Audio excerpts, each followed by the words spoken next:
Skeleton Crew Episode 6 is here, and the Oscar goes to KB.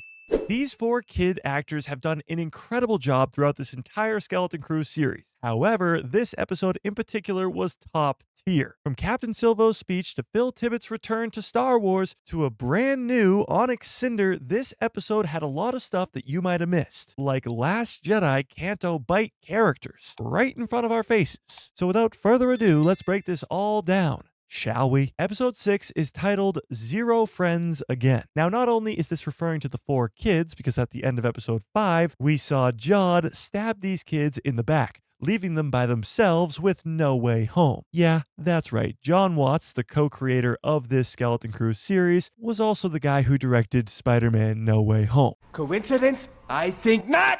But it's also referring to Jod himself, as we see him later on in the episode with his former crew, and well, none of them are his friend anymore. But right off the bat, I gotta talk about the runtime for this episode. 34 minutes makes it the second shortest episode of the Skeleton Crew series. So I can already hear you guys screaming in the comment section that it was too short. And on this one, I might actually agree with you. However, the shortest episode of this series was episode 2, and that episode might be my second favorite. So I understand that runtimes are very frustrating. As Star Wars fans, we want to watch as much Star Wars as possible. But you have to remember, these Disney Plus shows are 8 episodes, and the runtimes are all around 30 to 40 to 45 minutes long. So pretty much you're getting about 2.5 movies in this Skeleton Crew series. It's just reworked to be the TV format, so each episode is kind of leaving you on a cliffhanger with you wanting more. So it's going to make the episodes feel a lot shorter, especially when there's only 2 more episodes and we are in the home stretch now. So was this episode too short? Well, you tell me in the comments below. But episode 6, Zero Friends Again, opens where episode 5 left off. Wim had just triggered the trap door, and that's where we begin with our heroes falling down. When they make it to the bottom, they realize that KB is in trouble. She's not moving. Now, in this episode, we learn a lot about KB's past and the medical issues that she has. But some incredible Star Wars fans saw this coming from a mile away. Because at the beginning of episode 3 of Skeleton Crew, when all the parents are trying to figure out how they're going to get their kids back home, we hear one of KB's moms mention that KB has medical needs. And at first, it seems like a throwaway line. You can actually barely even hear it. You need the subtitles on to know that she says that. However, some very smart Star Wars fans noticed that in episode 5, KB is very hesitant to go down into the spa. She seems to be worried that something bad might happen to her. Again, referring to those medical needs that we know nothing about, or at least until this 6th episode. But we'll get to that in a little bit. KB is not moving. Fern doesn't seem that concerned right away, as it almost seems like this has happened quite a bit. Fern describes it as her OGs going bad, and it makes it so that she can't move.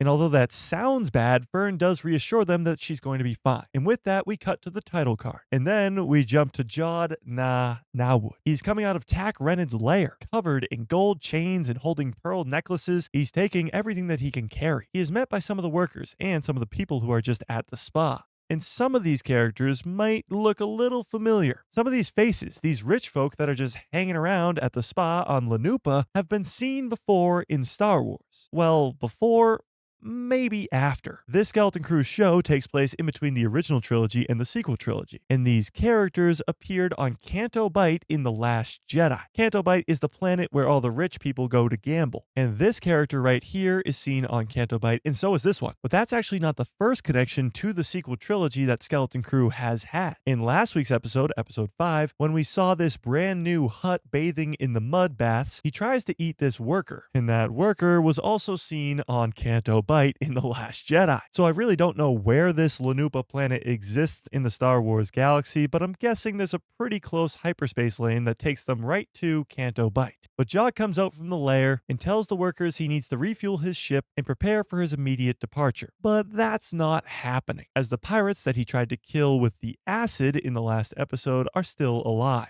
Gunter, who is played by Jaleel White, who is most known for his role as Steve Urkel, is going to take Jod into custody and bring him to his boss, Brutus. But Jod, per usual, tries to talk his way out of this, saying that he was just on his way to go find them, trying to imply that he was going to cut Gunter in on this deal of a lifetime. But he's not buying it, and they quickly take Jod into their custody, stealing the lightsaber away from him that he just got last episode. Sadly, we don't see any lightsaber combat in this episode, but hopefully with only 2 episodes left, we do get to see Jod reclaim that lightsaber and start swinging it around. I do find it strange that Jod does not wield the Force or use the lightsaber on the pirates in this episode. Clearly, he could have escaped at any point here, but he doesn't.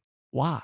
I'm not too sure, but we do see another Weequay pirate in this scene, the same species as the legendary pirate Hondo Unaka. Now, we still haven't seen Hondo in this Skeleton Crew series, and honestly, now it's looking less and less likely that we will ever see him. But tell me if you still think we will see Hondo in the comments below. But as Gunter is taking Jod away, he tells SM-33 to attack. Now, this is the only scene we get of SM-33 in this entire episode. We don't know if the pirates take him with Jod, or if he gets stranded here on Lanupa for the kids to find maybe in the next episode. But as they are loading Jod onto their ship, X-Wings arrive. Now, the workers at this spa must have called in the New Republic, because we know Jod definitely didn't, and neither did our 4 kids. But we do get a pretty cool chase scene of the X-Wings trying to shoot down all the pirate ships before they leave. And they're pretty successful as Gunter's ship with Jod on it is the only one that survives. But these X-Wings weren't for nothing, as the kids see them from the ground. And even though Jod told them that the New Republic were the bad guys, they don't trust Jod anymore. So they realize with the X-Wings chasing the pirates and shooting them down, that the New Republic are probably the good guys. And that will likely become very important as the kids will need some sort of help over the next 2 episodes, and they will call in the New Republic for help.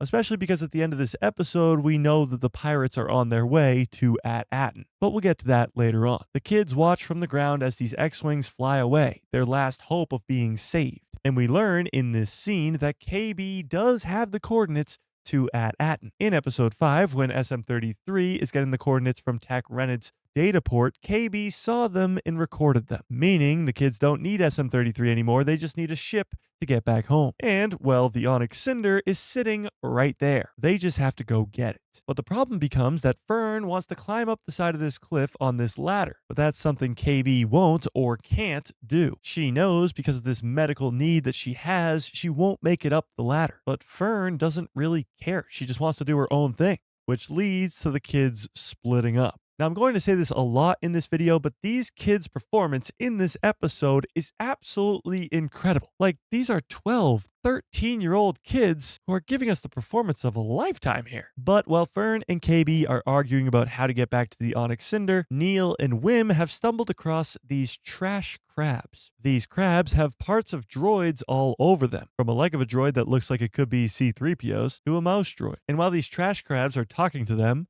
or at least repeating the last word that they said, Wim thinks because they can speak, they are intelligent. But of course, we know the ability to speak does not make you intelligent. Now get out of here. So Wim's plan is to follow the trash crabs. Because they can speak, they might be able to help them. And while Fern definitely doesn't want to do that, she wants to climb the side of the cliff. But KB sides with Wim and Neil sides with Fern. Seeing the dynamic between Neil and Fern versus KB and Wim in this episode is something we haven't really seen throughout this entire series. It's a very interesting dynamic that gives all these characters insane character development in just a 30-minute episode. But we cut to the one pirate ship that barely escaped the X-Wing attack as it comes out of hyperspace, arriving at Captain Brutus's ship. But as they arrive, we see this ship in the background that almost looks like a Venator. It's possible that these pirates could have found this ship and upgraded it. A Venator was an old Republic ship that we saw quite a bit throughout the Clone Wars animated series. But we cut to Captain Brutus giving the verdict of Jod's crimes. And well, he finds him guilty. And the punishment for these crimes is death, being thrown out the airlock to be exact. And all the pirates around him cheer. Well, all except for one. This lady, who requests that Jod gets equal time, the right of last appeal. This is another part of the pirate code. In episode 5, we saw the pirate code be used as Jod challenged Fern to a one-on-one combat to the death to become the captain of the Onyx Cinder. And SM-33, who didn't trust Jod but trusted Fern, had to agree to this fight because of the pirate code. So Brutus has to agree to give Jod the time to speak because of the pirate code. So this hourglass filled with blue plasma starts to flow and Jod has to give his speech. And well, he takes his time. He talks about how he's always hungry and how everybody else around him is probably always hungry. I am always hungry. But he has a solution to that. What if there's a place where you never run out of credits? Now, Jod is, of course, speaking of the Old Republic mint that we learned is on at Aten. Whoever controls this mint has the ability to print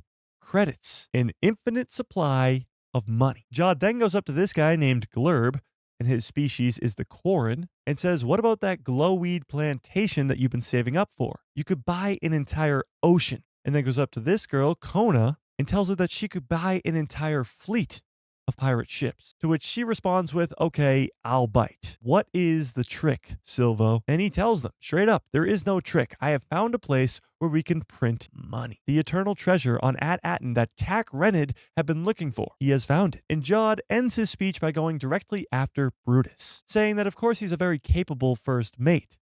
But if you go with Jod, he will give you Everything! credits on credits on credits. And with that, his time is up, and Brutus agrees to take them all to At Aten. But if there's no treasure, then Jod is going out the airlock. We then cut back to Lanupa, where KB and Wim are walking with the trash crabs. But KB breaks down again. She can't move. She tells Wim that they can fix this, but he has to go gather all these droid parts and melt them down. We then see Neil and Fern climbing up the side of the mountain. The only problem is Neil is not a spider like Fern is. His legs aren't long enough to climb this ladder, but Fern has the idea to tie a rope around her and Neil and drag his ass up this cliff. So we go back to KB and Wim, and we learn so much about KB. We learn that she was in an accident. Now, we don't know what kind of accident, but it's what left her with this cybernetics in her head, confirming that the medical needs mentioned in episode 3 and 5 were not just throwaway lines. They were extremely important. And she does tell Wim that this happens quite often, but it's never happened outside. She then tells Wim that he has to take out the microfuse, which is this little cylinder, out of her head. It's pretty much embedded in her brain. Yeah, KB is a badass. She's quickly become my favorite member of the skeleton crew, but tell me who yours is in the comments below. But KB hands Wim her torch, and Wim melts down the droid parts that he received. KB sticks the old microfuse in the ground to create a mold, and after the metal hardens, Wim puts it back in her head. After a moment of suspense, of course, it works, and KB is okay for now. She pops back up like nothing ever happened, and Wim seems pretty surprised. And KB tells him, you probably thought it would have been more exciting to save someone's life. Anyway, thanks, Jedi. Now, calling Wim a Jedi is pretty much just boosting his ego at this point. KB knows that he is fascinated with the Jedi, but fans have been theorizing that one of these Skeleton Crew kids may be Force sensitive, and maybe even one of them will go off to train with Luke Skywalker at his Jedi temple. It's a stretch, I know, but it's not out of the realm of possibility. And Wim, to me, is probably the clear candidate to be that kid. His obsession with the Jedi and the Force, it would make for a cool story. But we then cut back to Fern and Neil, who are still climbing up the ladder. And they look up to see the Onyx Cinder is being dragged away. It's being taken to the trash because it's nobody's ship anymore. Jod is gone, and they think that the kids are gone too. We then see Wim and KB finally arrive at the home of these trash crabs. And we meet this king of the crabs. Now, the entrance of this creature is very similar to the entrance of the Rancor in Return of the Jedi. And the reason for that is Phil Tippett. Phil has made many models and claymation for Star Wars in the past, especially the original trilogy, and probably the most famous being the Rancor in Return of the Jedi. And this Skeleton Crew episode is his return to Star Wars. So it's not a coincidence that this crab's entrance feels like the Rancor at Jabba's palace. But KB and Wim realize that it's a trap. It's a trap! These trash crabs weren't helping them. They were bringing them home to become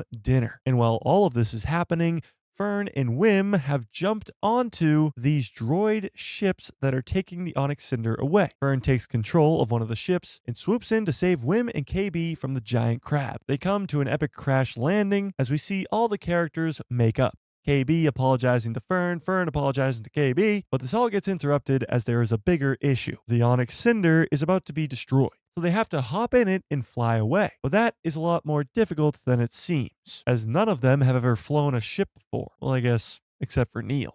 Okay. Neil? Usually, when they were with Jod or SM-33, they would fly the ship because they knew what they were doing. But now, it's just the skeleton crew. It's just these 4 kids, and they have to escape this trash compacting droid thing. And well, it's not working. The Onyx Cinder just keeps on getting eaten, and just as it seems all hope is lost, Fern remembers the emergency hull demolition sequencer, the big red switch that they were told not to touch in episode 2. SM-33 made that very clear. It's a switch that will destroy the entire hull of the ship. And although SM-33 told them to never touch it, it's their only hope. So Fern flips the switch and the Onyx Cinder loses its hull. It's almost like it shed a layer of skin, and it quickly turns into what looks like a brand new ship. And if I do say so myself, this ship looks so cool. But there was an argument in the live watch party that the old Onyx Cinder looked better than the new one, but tell me what you think in the comments. But the kids did it. They reunited, they apologized, they got their ship back, and they blast off. And that ends the episode. I mean, come on. I mentioned it twice already, but it needs to be said again. These kids deserve some type of award for these performances. These are kid actors right now carrying this multi-million-dollar production, and they're doing a damn good job at it. Now, this episode was not my favorite episode of the Skeleton Crew show so far, but by no means does that mean it was a bad episode. I give it an 8.5 out of 10, as it does some incredible character development for our 4 main kids and sets up that the pirates, Jod, and the kids are all going to converge on at Atten, and with only 2 episodes left, there is a lot of story left to be told, and I can't wait. But tell me what you think in the comment section below. Rank this episode out of 10 if you have not already. There is a lot more key details that you might have missed from episode 5 last week, but that's okay because I broke it all down in this video right here.